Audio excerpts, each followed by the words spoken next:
Mutation is the key to our evolution. It has allowed us to evolve from a single-cell organism into the dominant species on the planet.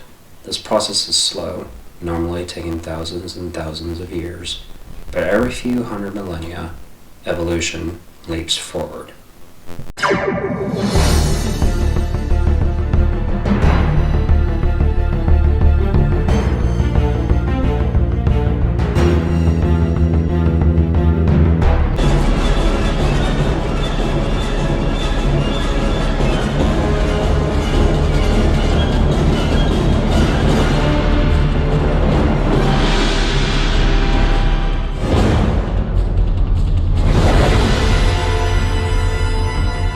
Hey guys, I'm Bryan Thompson. And I'm Cameron Simpson. And welcome back to my channel. And this time, since this is part of my New Year's resolution, I decided to talk about X-Men. That came out in 2000 and was directed by Bryan. And it was a big game changer for the superhero genre because in the 90s, superhero movies had taken a big dive in the late 90s because of Batman and Robin. But it was at that time where superhero movies were kind of at a low point. But X-Men was like one of the first few comic book movies that kind of helped superhero movies regain the respect they deserved. Right next to the first Blade, which came out 2 years before the first X-Men, which I really liked, and I think it was pretty badass. And this was part of most people, well, most critics would say is the Holy Trinity that saved the superhero genre. With Blade, the first X-Men, and 2 years later we would get Sam Raimi's first Spider-Man film. But when it comes to the first X-Men in particular, I mean, I do like it a lot for the most part, and I still think it holds up pretty well. And it was like one of those first few comic book movies that had a big impact on my life as a kid, because that was one of the first few comic book movies that got me into loving superhero movies. And I still have a lot of love for the first X-Men movie, and for most movies in the franchise in general. What would you say, Cameron? I would say that I do enjoy the film a lot myself. However, unlike Revan, I actually, as I'm sure many of you guys know, I actually started liking superheroes with Spider-Man. Because, like I said before, he's basically the one that started it all for me. But at the same time, I did know about the X-Men films to some degree. But a friend of mine kind of convinced me to give it a go and started with the Wolverine movie. And I started to really like the character. And then little by little, I just checked him out.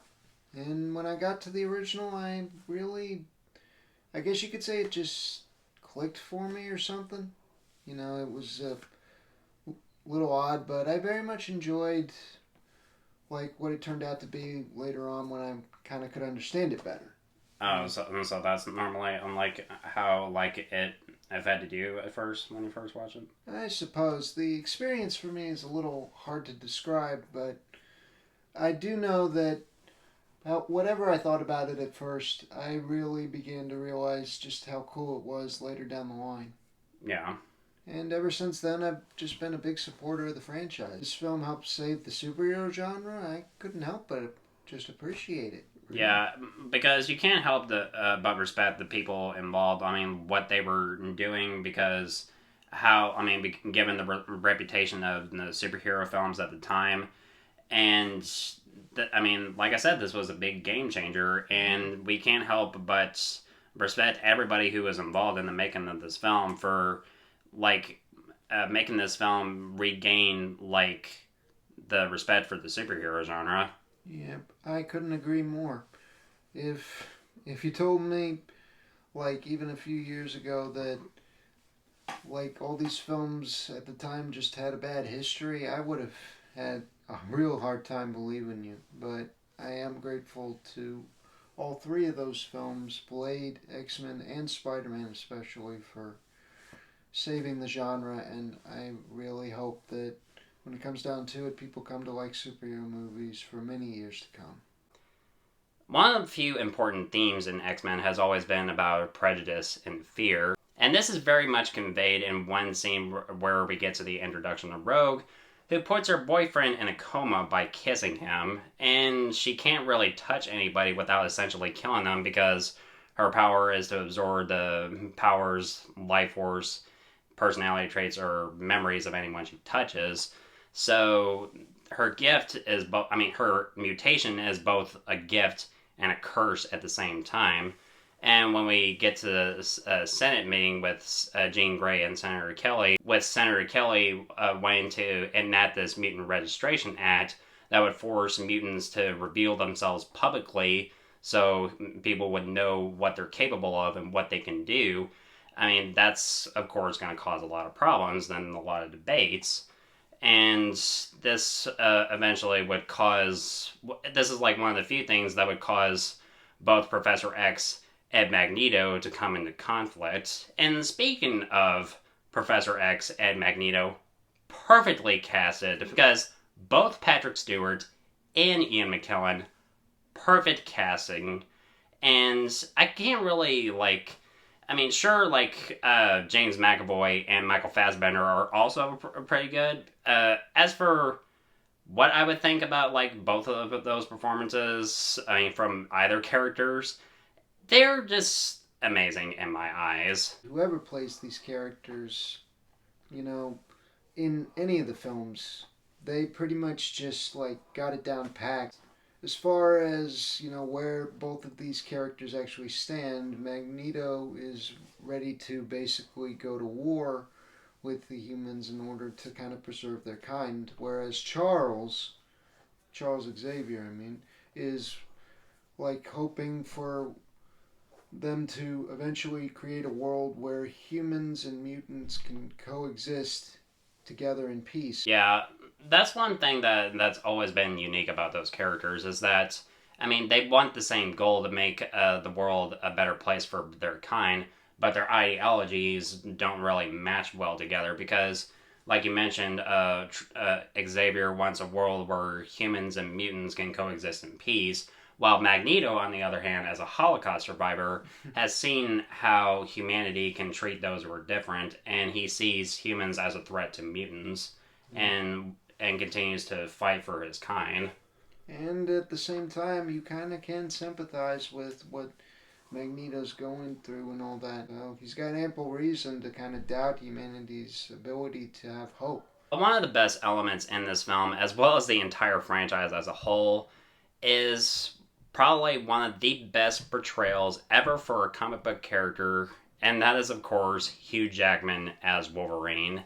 This guy is a badass, and right from frame one, I'm just like, you see a comic book hero come to life on the big screen, because he really gets two intros if you really think about it. The first one is the cage fight. I mean, just like, making a living, I mean, just by kicking ass. Just like, okay, living the best life. And then when a guy tries to, like, jump him and trying to attack him with a knife, he just unsheathes his claws, and then the bar owner just, like, he pops up behind him with a shotgun telling him to get out of his bar, and he cuts the shotgun in half with his claws. I'm just like, yeah, this is a guy you do not want to piss off.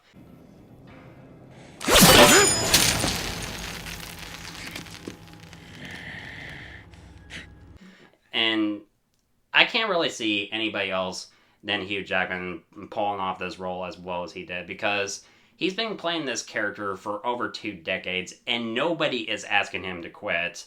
And I was, like, so happy when they announced that they were going to bring it back in Deadpool 3. And I mean, I will never get enough of, like, seeing Hugh Jackman playing this character. I personally couldn't agree more with pretty much everything Brevin said. I honestly cannot think of anyone else who could possibly play Logan and the Wolverine as good as Hugh Jackman does. And I truly hope that he does stick around for quite a while this time. He's served us well for so many years as the character, and to me is the true embodiment of the Wolverine. When it comes to Logan's relationship with Rogue, I mean, it's very much like he kind of like becomes a surrogate father to Rogue in a way. He's trying to help her, but he doesn't really know, but he isn't like trying to stand in her way either. Yeah, so. Because, I mean, the one thing about Logan is that he's a bit of a loner. I mean, he doesn't remember anything about his life before meeting Rogue. Or even before that cage match. I mean, who knows how far back his memory actually goes. Yeah, we only get, like, only in this film, we only get a few, like, glimpses of his past. I mean, with him being experimented on in the Weapon X program during, like, that dream sequence. Sabretooth just shows up in the middle of the forest that Logan and Rogue are traveling in and attacks them. And then after, like, getting injured, Storm and Cyclops show up and rescue them and take them to Xavier's School for Gifted Youngsters, where Logan meets both them and the professor. And essentially, to me, the entire plot of the movie just starts to fall into place. And basically, it all like just starts to come together here with Logan learning about others like him and trying to find out more about his past, and Professor X decides to help him. But when it comes to the villains, the Brotherhood, I mean, of course they're led by Magneto. I mean, of course we have, like, others. I mean, we already mentioned Sabretooth, and there's Toad and Mystique. And let's talk about Mystique for a second.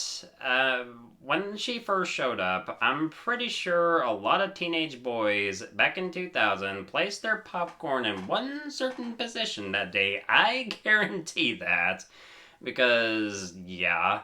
But I don't know what it is with, like, this franchise having a thing for kick-ass blue people. But I'm fine with that. I'm fine with that. But, yeah, that's normally what I would say about Mystique. Well, mostly the thing about Mystique, what Rebecca Romijn had to, like, go through was, I mean, she had, like, some, like, plastic, like, plating on, like, parts of her body while she had to go through, like, hours of makeup, which, I mean, with someone being willing to do that, I mean, you just can't help but respect them for that. Yeah.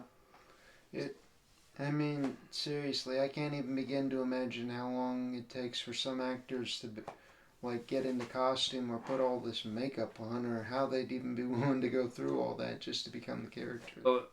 Toad and Mystique kidnap Senator Kelly, and they take him to Magneto's lair, and he tests out his new machine, which is supposed to turn, like, normal humans into mutants, which I think for this film and for its story, the idea of having Magneto, like, use this machine to mutate humans is pretty interesting.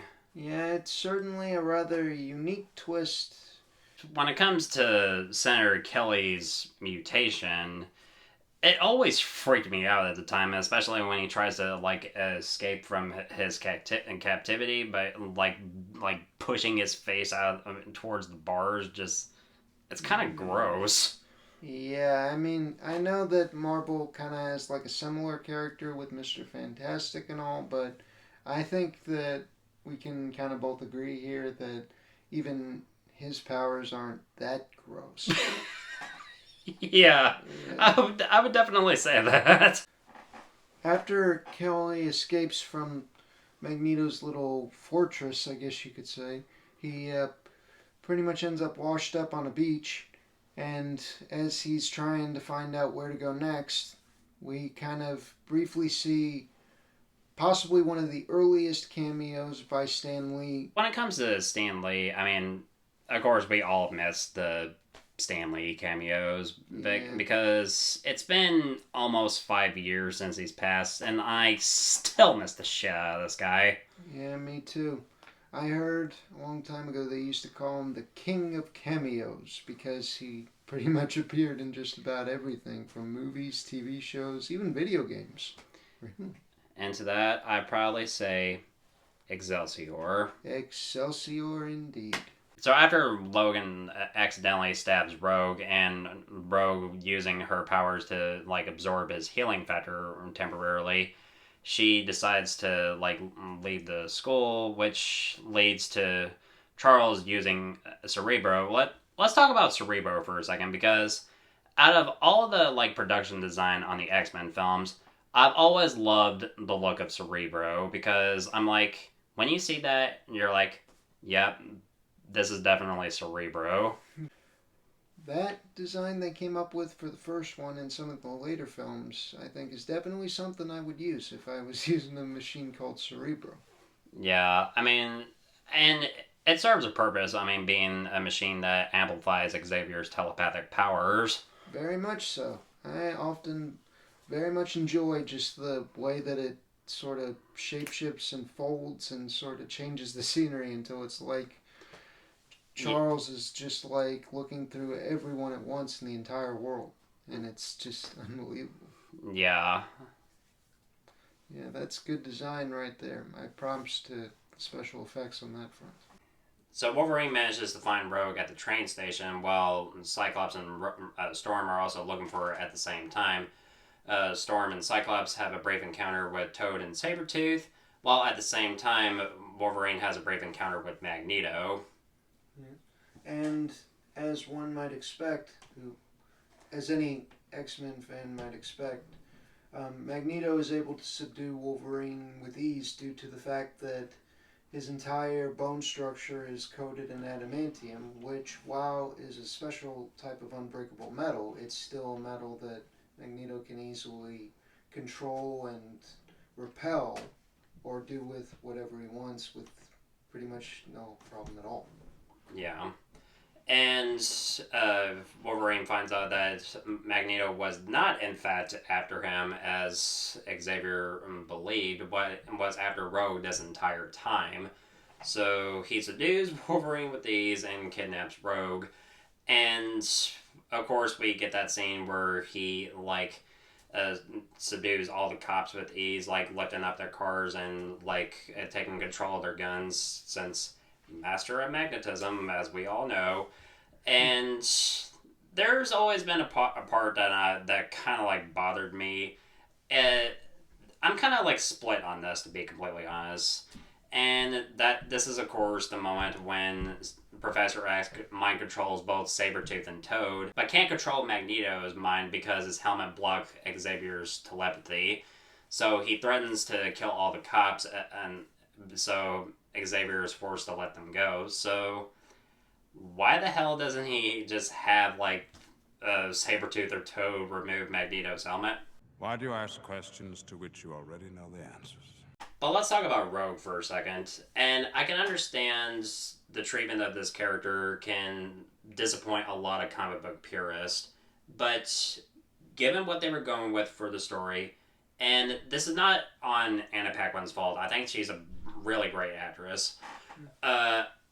This is not her fault, but given what they were going with for her character in the story, I mean, sure, she's not like the Rogue from the comics or the cartoon. She doesn't fly. She doesn't have superhuman strength because, in the comics, I mean, she had to, absorb, the powers of Ms. Marvel permanently.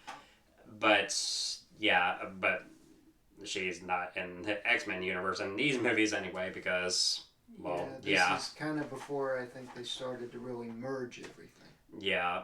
So yeah, this is not like the Rogue from the comics, but given what they were going with for her character in the story, how she's terrified of her powers because of her putting her boyfriend in a coma after kissing him, you can understand why she would be afraid of using her powers because she can't touch anyone without essentially killing them. Literally. And I'd also, on that note, like to take this moment to ask the viewers out there a question in general. While I also agree with what Brevin said, I also want you guys to take a minute and think about this for a minute. While Brevin says, and I agree, that perhaps maybe the type of character that she is in this film isn't exactly living up to comic book standards. Maybe a lot of us noticed that, but at the same time, try to be in her shoes. If you guys, or any of you guys out there, woke up one day and found out that you had powers that could potentially hurt somebody if you even touched them, or that your life was never going to be the same again, you were just a kid, wouldn't you react the same way? Be scared, want to run away and try to keep people safe, but also not be around anyone else for what harm it could do? Yeah, and she's mostly, I mean, incapable of physical human contact probably for the rest of her life, like Charles said. Precisely. So the way I see it, it is a bit of an odd way to use the character, I admit, given everything that we know she can do from the comics. But at the same time, given the fact that there is, like, not very many ways that she could acquire the abilities from the comics that she later uses in comic book history, and for the story that they were going with, I honestly think that they pretty much knocked it out of the park. Especially with her involvement, I think, in later films, which really kind of helped make up for that. Kelly finds his way back to Xavier's school, and after Charles reads his mind, they find out what Magneto did to him. So Magneto used, like we mentioned before, used his machine to turn Kelly into a mutant. But the thing is, the mutation is unnatural, which is causing his body to break down. And one horrific scene which always creeped me out as a kid. Yeah, and sometimes it still gives me the creeps even to this day. Try watching that as a 4-year-old kid, because I watched that movie. I mean, I watched the original X-Men when I was 4 years old, and I remember that scene. I was like, good God. But, yeah. I mean, but when you watch it as an adult, I'm just like, yeah, it's still creepy. But yeah, it's creepy, but you're definitely more used to it than you would be if you were still just like a young kid. But at the same time, I think it plays an important role in the whole film. It pretty much is able to show the audience just the true severity of the situation. Yeah, and how Magneto's plan is ultimately flawed. Even if he doesn't realize it. Ultimately, I can see how there would be some good intentions, or maybe noble intentions from some people's point of view in this plan, but what he doesn't understand is that there are severe consequences. So we get to our third act on the Statue of Liberty, and I like a lot of this third act for the most part, and of course it delivers exciting action sequences, mostly in particular the fight between Wolverine and Mystique. I always enjoy a fight between someone who can shapeshift and sometimes a person with either a really good healing factor or good fighting techniques, because a lot of times when you're fighting a shapeshifter, it always ends up with the fight being two of the same person, and you just don't know which one to hit or which one's going to do what, and it's just both hilarious but also suspenseful and action-packed at the same time. Yeah.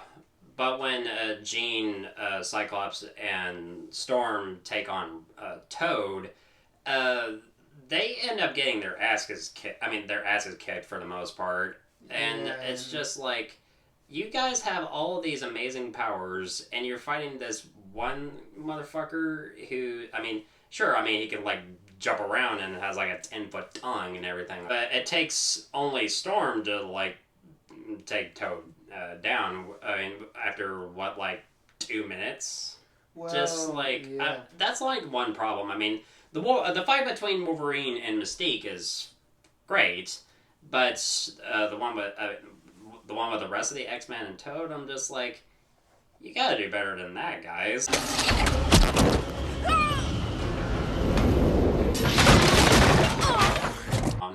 And I like how the fight with Wolverine and Mystique ends with him outsmarting Mystique by figuring out who she actually is just by her scent. Yeah, that's pretty much one of Mystique's main weaknesses when it comes to Wolverine. She can change her shape and sometimes her DNA, but she can't change her, body scent, which Logan's good at detecting due to his sense of smell and superhuman abilities, which allowed him to kind of realize that she wasn't Storm, instead she was Mystique, and managed to stab her without much problem. Yeah, and when Cyclops is confused, if it's either Mystique or Wolverine, since she was fighting Wolverine most of the time while she is in disguise as Wolverine, when Cyclops sees him again, he's like, prove you're not Mystique, and Wolverine just has to say, you're a dick. And I've always liked that, so... Yeah. Okay. As for the fight between Wolverine and Sabretooth, I like it for the most part. I've always liked it since I was a kid, but, the the in-camera action I like a lot, and I mean they both kick each other's asses a little bit. But there's this like one CGI shot that kind of looks a little bit dated, and it's when after Sabretooth tries to throw Wolverine off of the Statue of Liberty. I mean, you see like Wolverine trying to like turn on like the Statue of Liberty's headpiece, and it kind of looks unfinished. I mean, the in-camera action that holds up.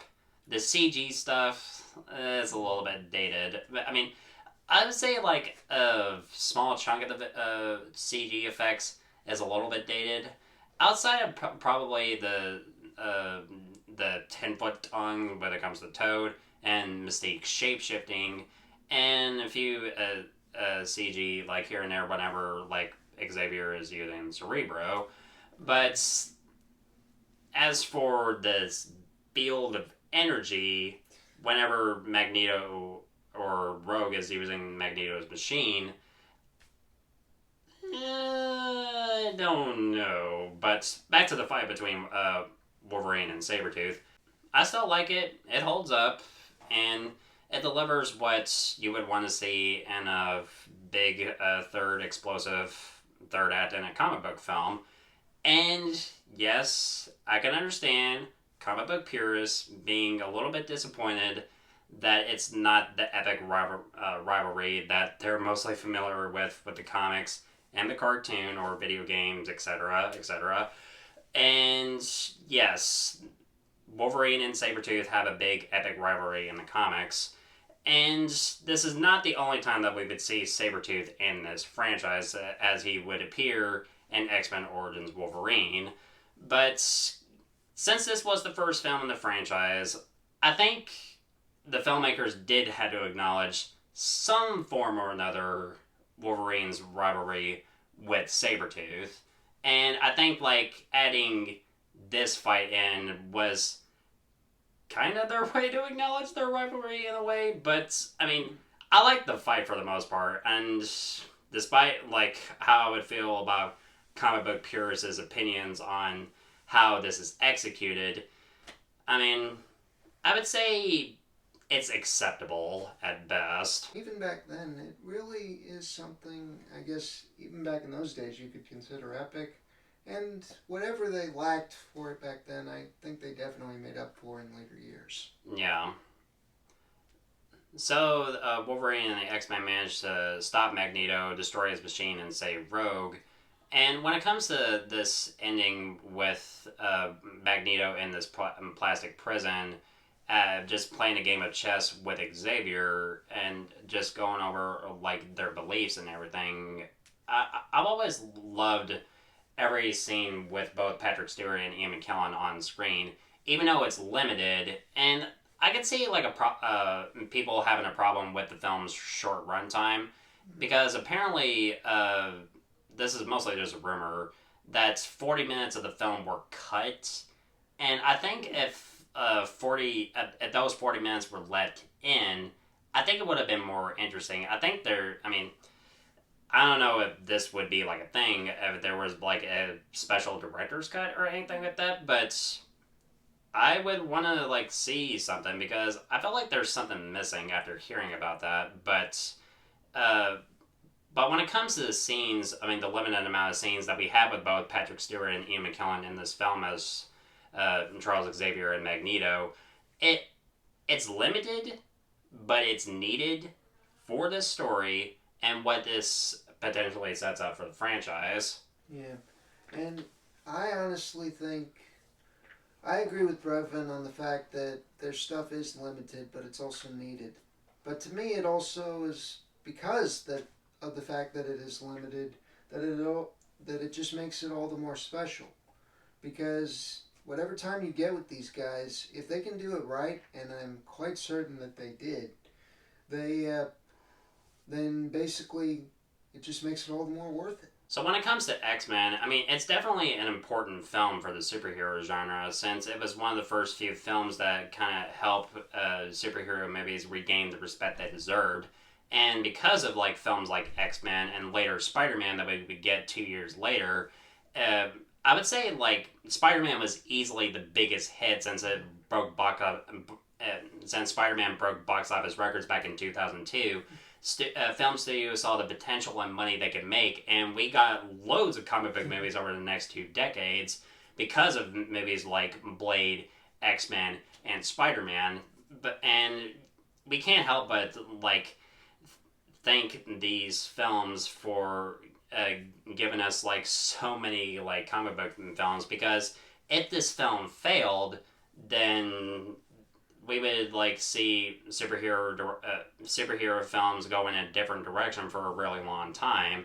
But because of films like X-Men and the other 2 films like we mentioned, it's like, yes, superhero movies can be a thing, and you can't help but respect everybody who is involved in the making of this film. When it comes to, like, different versions of it, maybe 40 minutes of unused footage, whatever they could have done better, plot holes, or whatever the reason is. While there is a part of me that is curious about that, and maybe there always will be, the other part of me is saying, you know, it doesn't matter. I don't really care. All that matters to me, at the end of it all, is that because of these films, Blade, X-Men, and Spider-Man respectively, because of this trinity, well, they were able to pretty much save the freaking superhero genre. And just look around at what it all became. So many people were inspired by it and still are to this day. That is a gift to me that just cannot even be measured in terms of both gratitude and loyalty on so many levels. So I'm going to give X-Men a B+. What did y'all think of X-Men? Let me know in the comments below. And pretty soon we'll be talking about X2, which I definitely cannot wait to talk about since I think it's a lot better than the first film. Because of the way this franchise gets, I really do think it gets easier to go over and enjoy as you go along in this franchise. So I'm looking forward to going through it with both Brevin here and telling all of you guys about it. Yeah, and I want to give a big thank you, Cameron, for joining me on this review, and I definitely can't wait to talk about X2 with you pretty soon. Yeah, me either, bud. I'm glad to be back. Definitely. And guys, thank you so much as always for watching. Looking forward to doing more videos really soon. And if you want my thoughts on old or new films, of course, you know where to find me.